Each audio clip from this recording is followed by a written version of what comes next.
sommes-nous? Alors ici, nous sommes dans la première salle, la salle qui est dédiée à Vauban, donc sa vie personnelle et privée, et l'autre partie qui est le militaire. Donc sa partie privée, c'est en fait toute son histoire personnelle liée au Morvan, qu'on présente en premier puisqu'on est sur le territoire du Morvan. On parle à la fois donc de sa naissance, de son enfance, de son début de carrière, son mariage avec Jeanne Donnet, et puis bien évidemment l'achat du château de Bazoches. Ensuite, on passe vers le fortificateur qui est en général la partie que les visiteurs connaissent souvent avec des flashs mémoires de leur période scolaire. Alors on va expliquer grosso modo comment Vauban s'est inspiré pour faire les fortifications, et on va expliquer ensuite justement qu'est-ce qu'il fait en termes de fortification, donc les techniques d'attaque, les techniques de défense. On voit un petit peu le panel général dans différents exemples. Et cette salle se termine par une carte de France. Alors c'est la carte actuelle sur laquelle on a placé tous les sites que Vauban a soit remaniés, soit créés. Et on a mis un code couleur pour faire un différentiel entre les créations et les remaniements. Donc ça c'est une salle exposition permanente. Hein. Ça ne bouge pas, c'est tout le temps. Vous pouvez tout le temps découvrir la vie de Vauban et ses créations militaires, on va dire. On va parler du traité de la culture des forêts et on va parler de ses projets sur l'eau. Parce que la forêt comme l'eau, Vauban estime que ce sont des ressources qu'il faut conserver pour les générations futures. Donc il veut les exploiter de cette façon-là. Car il est nécessaire de les exploiter, mais il faut pouvoir les préserver.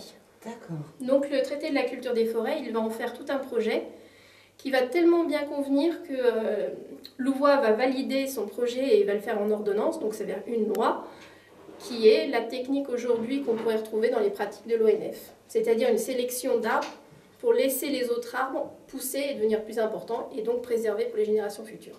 Alors là, on arrive dans la troisième salle, qui est la salle qu'on baptise l'homme dans son temps, ou l'homme du peuple, parce que là, on va vraiment parler du contexte de l'époque. Donc entre autres, on commence déjà par 4 panneaux qui montrent le mode social de l'époque.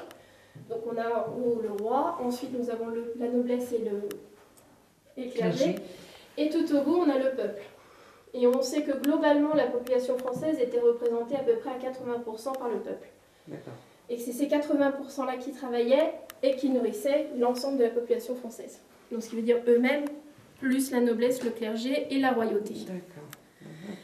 Donc Vauban intervient sur l'idée d'un projet qu'il appelle le projet de la dîme royale, qui va vraiment être son texte phare, où il propose de remplacer tout le système d'impôts qui existe à l'époque, c'est-à-dire tous les impôts divers et variés, comme la gabelle, la dîme, enfin tous ces impôts qui s'accumulent.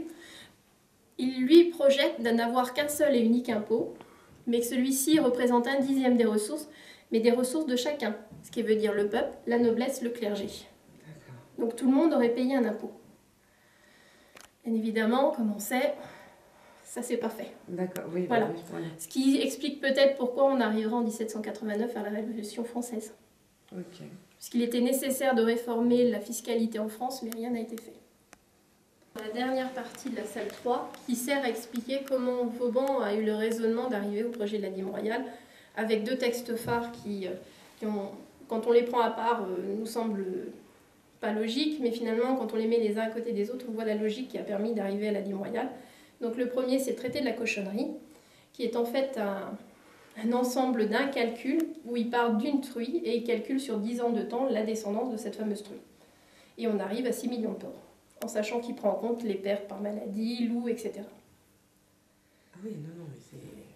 L'autre document nécessaire, c'est la description géographique de l'élection de Vézelay, qui est en fait tout simplement et purement un recensement d'une zone géographique. Donc là, il a sélectionné l'élection de Vézelay, mais il a tout recensé, donc le nombre de vaches, le nombre de cochons, le nombre de feux, le nombre de foyers, de femmes, d'enfants, etc. Et à chaque commune, il a apporté un commentaire supplémentaire pour faire un petit peu le point. Alors en fait, l'objectif de tous ces textes-là, c'est d'avoir un document sur lequel il peut s'appuyer pour dire que le pauvre est pauvre, qui se nourrit mal. Donc la solution pour qu'il se nourrisse mieux, ce serait justement d'avoir un cochon à disposition. Et en fait, pourquoi il faudrait faire ça? Eh bien, si en fait le paysan se nourrit mieux, forcément il exploite mieux la terre. Et s'il exploite mieux la terre, si on met en place la dîme royale, forcément les 10% seront plus importants, donc il y aura une meilleure recette. C'est tout simplement le cercle vertueux dont on parle assez souvent.